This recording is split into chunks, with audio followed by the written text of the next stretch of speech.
Eeny, meeny, miny, mo, catch a creepy, sketchy, lying best friend by the toes. If he hollers, we'll spare him death row. There's a chance that Bryan Kohberger could be exonerated, and Dylan Mortensen and all of our sketchy friends are indeed the reason why.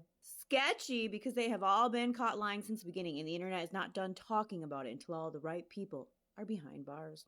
Creepy Hunter Johnson got to put on a fucking crown for the entire fucking world, and he was declared a fucking hero for sparing everyone's feelings. But now the entire world knows he didn't spare anyone's fucking feelings, so he got to put on a crown for the entire fucking world. For over 2 fucking years, Creepy Hunter Johnson was declared a fucking hero. A fucking hero. Xana was stabbed 67 fucking times. His best friend Ethan was stabbed 17 fucking times. I think it's very important that you hear what his best friend, one of his best friends, had to say during his memorial speech, his fucking memorial speech. Keep in mind, not only did Creepy Hunter Johnson, but also Adam L., the bartender bouncer, who immediately pulled out his phone after the girls left. So Creepy Hunter Johnson and Adam L. will state multiple times that they both fucking failed to recruit Ethan for their fucking frat house. I just wonder, do you think that that would make them upset?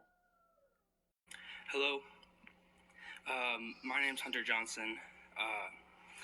Me and Ethan became best friends over the last year and a half we spent at the U of I.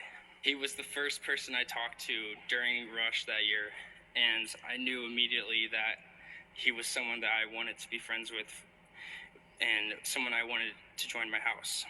Unfortunately, the basketball wasn't enough to convince him to join my house. So he ended up going to Sigma Chi, but that didn't mean we weren't going to be friends forever. So one thing he told me, because he told me he was going to join Sigma Chi, he said, if I do that, you better not block me and ghost me on anything.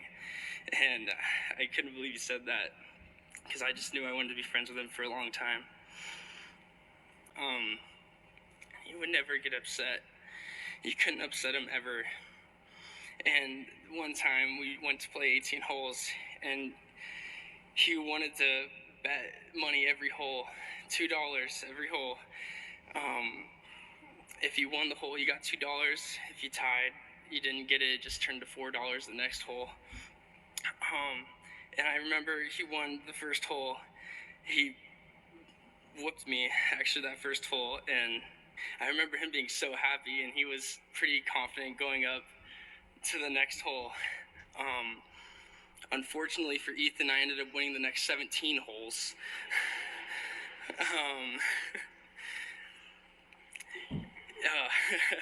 If you also knew Ethan, you knew he wasn't great with money. And so it wasn't a great feeling when I had to come up to him and ask for the $34 he owed me after the rounds.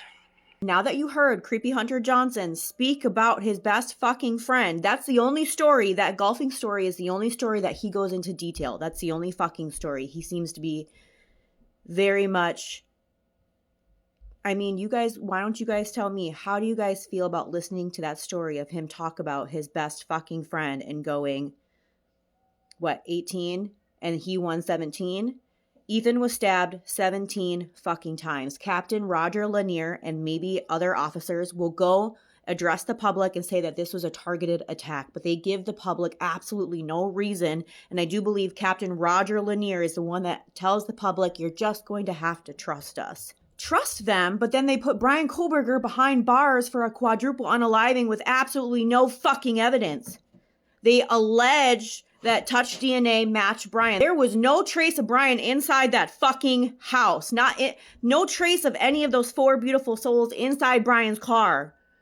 Okay? This was a targeted attack. But then they say Bryan Kohberger is the one that did it, and then he has no fucking connection to any 4 of them?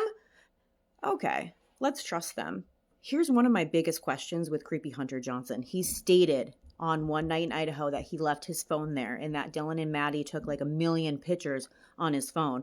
And then in a different docu that you can go watch, he doesn't even mention, he just says that he didn't think anything of it, so he didn't bring his cell phone. So Creepy Hunter Johnson, which one is it?